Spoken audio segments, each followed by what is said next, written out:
السلام علیکم ورحمۃ اللہ وبرکاتہ۔ الحمدللہ رب العالمین والصلاة والسلام علی سید المرسلین، اما بعد فاعوذ باللہ من الشیطان الرجیم، بسم اللہ الرحمن الرحیم۔ برادران عزیز و معزز خواتین، آج کی اس نشست میں سورۃ الانعام کی آیت نمبر 121 اور 122 کا ترجمہ و تفسیر پیش کرنے کی سعادت حاصل کی جائے گی۔ وَلَا تَأْكُلُوا مِمَّا لَمْ يُذْكَرِ اسْمُ اللَّهِ عَلَيْهِ وَإِنَّهُ لَفِسْقٌ وَإِنَّ الشَّيَاطِينَ لَيُوحُونَ إِلَىٰ أَوْلِيَائِهِمْ لِيُجَادِلُوكُمْ وَإِنْ أَطَعْتُمُوهُمْ إِنَّكُمْ لَمُشْرِكُونَ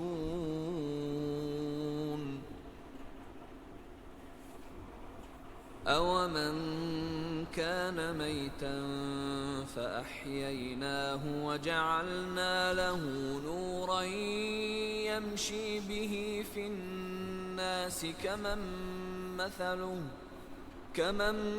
مَثَلُهُ فِي الظُّلُمَاتِ لَيْسَ بِخَارِجٍ مِّنْهَا كَذَلِكَ زُيِّنَ لِلْكَافِرِينَ مَا كَانُوا يَعْمَلُونَ۔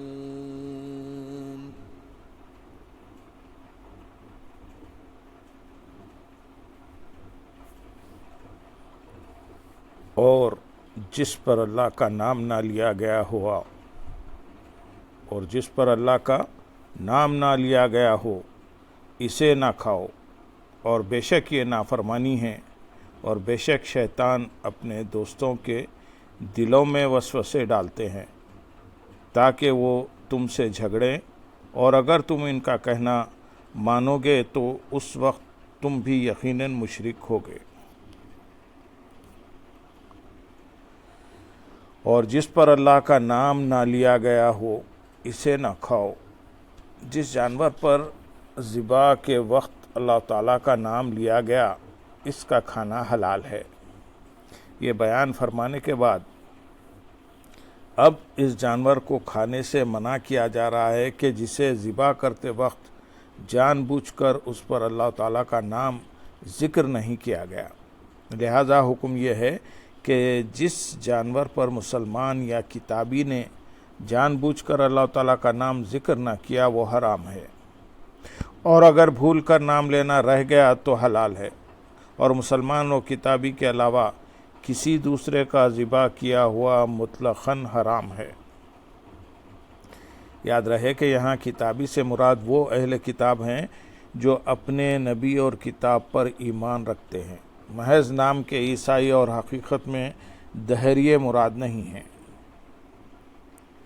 آیت کے اگلے حصے میں ارشاد ہے، اور بے شک شیطان اپنے دوستوں کے دلوں میں وسوسے ڈالتے ہیں۔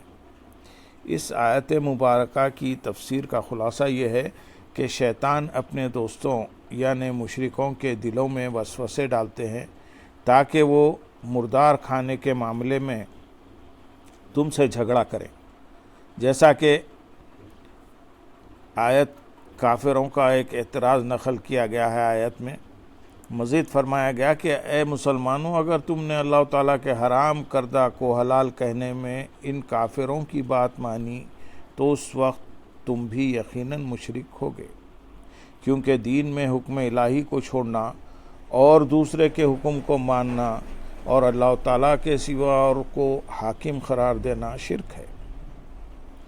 اس آیت سے معلوم ہوا کہ بغیر علم دینی مسائل میں جھگڑنا یا محض جھگڑے کی نیت سے مناظرہ کرنا شیطانی لوگوں کا کام ہے، لیکن تحقیق حق کے لیے مناظرہ کرنا عبادت ہے۔ آیت نمبر 122 میں ارشاد ہے، اور کیا وہ جو مردہ تھا پھر ہم نے اسے زندہ کر دیا، اور ہم نے اس کے لیے ایک نور بنا دیا جس کے ساتھ وہ لوگوں میں چلتا ہے، کیا وہ اس جیسا ہو جائے گا جو اندھیروں میں پڑا ہوا ہے اور ان سے نکلنے والا بھی نہیں۔ یوں ہی کافروں کے لیے ان کے اعمال آراستہ کر دیے گئے ہیں۔ اس آیت میں مردہ سے کافر اور زندہ سے مومن مراد ہے، کیونکہ کفر دلوں کے لیے موت جبکہ ایمان زندگی ہے، اور نور سے ایمان مراد ہے جس کی بدولت آدمی کفر کی تاریکیوں سے نجات پاتا ہے۔ حضرت قتادہ رضی اللہ تعالیٰ عنہ فرماتے ہیں کہ نور سے کتاب اللہ یعنی قرآن مراد ہے۔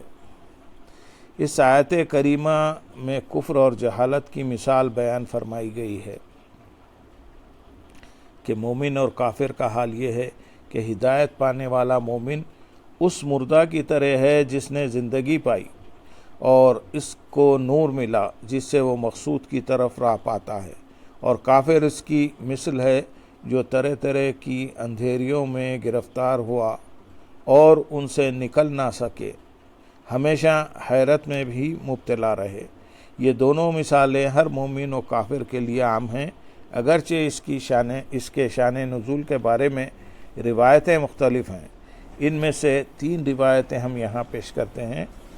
پہلی روایت حضرت عبداللہ بن عباس رضی اللہ تعالیٰ عنہما کے قول کے مطابق اس آیت کا شان نزول یہ ہے کہ ابو جہل نے ایک روز سید عالم صلی اللہ علیہ وسلم پر کوئی نجس چیز پھینکی۔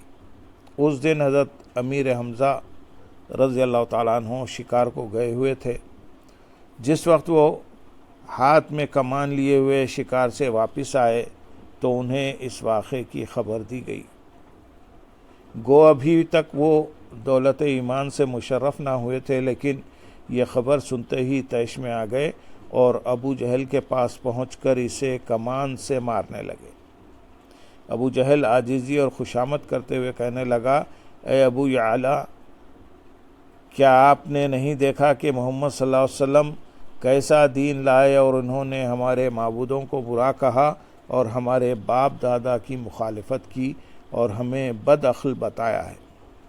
اس پر حضرت امیر حمزہ رضی اللہ تعالیٰ عنہ نے فرمایا، تم جیسا بد عقل کون ہے کہ تم اللہ عز و جل کو چھوڑ کر پتھروں کو پوجتے پھر رہے ہو؟ میں گواہی دیتا ہوں کہ اللہ کے سوا کوئی معبود نہیں، اور میں گواہی دیتا ہوں کہ محمد مصطفیٰ صلی اللہ علیہ وسلم اللہ کے رسول ہیں۔ اسی وقت حضرت امیر حمزہ رضی اللہ تعالیٰ عنہ اسلام لے آئے۔ اس پر یہ آیت کریمہ نازل ہوئی۔ اور نمبر 2، حضرت ضحاک رضی اللہ تعالیٰ عنہ فرماتے ہیں، یہ آیت حضرت عمر بن خطاب رضی اللہ تعالیٰ عنہ اور ابو جہل کے بارے میں نازل ہوئی۔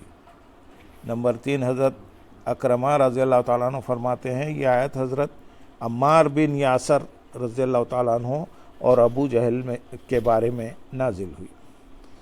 تو حضرت امیر حمزہ یا حضرت عمر یا حضرت عمار بن یاسر رضی اللہ تعالیٰ عنہم، اور یوں ہی ہر ایمان لانے والے کا حال اس کے مشابہ ہے۔ جو مردہ تھا، ایمان نہ رکھتا تھا، اللہ تعالیٰ نے اس کو روح ایمان عطا فرما کر زندہ کر دیا اور باطنی نور عطا فرمایا کہ جس کی روشنی میں وہ لوگوں کے درمیان چلتا ہے۔ اور ابو جہل اور اس جیسوں کی حالت یہی ہے کہ وہ کفر و جہل کی تاریکیوں میں گرفتار ہے اور وہ ان تاریکیوں سے نکلنے والا بھی نہیں۔ اس سے معلوم ہوا کہ گناہگار مومن اپنے گناہ کو اچھا نہیں سمجھتا، اس لیے وہ مومن رہتا ہے، لیکن کافر اپنی بد کرداریوں کو اچھا جانتا ہے اور ان پر ناز کرتا ہے، اس لیے وہ لائق مغفرت نہیں۔ حضرت امیر حمزہ رضی اللہ تعالیٰ عنہ والے واقعے سے پتہ چلتا ہے کہ حضور پرنور صلی اللہ علیہ وسلم کی محبت اور تائید و نصرت بہت خیر و خوبی کا ذریعہ بنتی ہے، جیسے یہاں ان کے لیے ایمان کی دولت حاصل کرنے کا ذریعہ بن گئی۔